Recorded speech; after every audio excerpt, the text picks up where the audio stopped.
Hi hello नमस्कार. तर सकाळी लवकर उठलो. तृषाची आमची सगळ्यांची अंघोळ झाली. पटपट आवरून घेतलं आणि जाता जाता चहा पिलो. आपण आहे स्वामी समर्थांच्या मंदिराच्या इथे.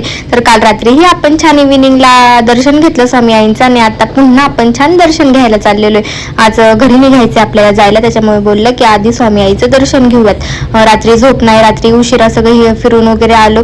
पहाटे आत्ता लवकर उठलो, त्याच्यामुळे तोंड असं सुजल्यासारखे झाले होते सगळ्यांचे. तिथे छानपैकी स्वामी आईंच्या मंदिरात इतकं प्रसन्न वाटतं ना, म्हणजे हे शब्दात सांगू शकत नाही. इथलचा अनुभव, इथनं पाय बाहेर निघत नाही.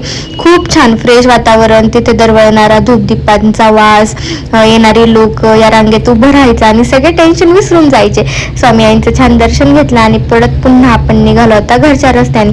जाताना पुन्हा पप्पांनी आपल्याला त्याच हॉटेलवरती नाश्ता करण्यासाठी थांबवलं. मग रोडच्या पलीकडे येते हॉटेल, त्याच्यामुळे मस्त असं जुगाड करून आम्ही रोडच्या पलीकडे गेलो. नाश्ता वगैरे झाला. तृषा इथे छान आनंद घेत होती आणि आम्हीही रिलॅक्स बसलो होतो. चुनू आणि मी थोड्या वेळ. ती वातावरण खूप छान होतं ना, आपण घरी लवकरच पोहोचणार आहोत, त्याच्यामुळे थोडा प्रवास झाला आणि आपल्या इकडे आलेलो आहेत. आता 15 ते 20 मिनिटात घरी यायलाच. छान चहा घेतला आणि तृषा गाडीमध्ये छान निवांत झोपली होती. म्हटलं आता घरी गेल्यावरच तिला उठवता येईल.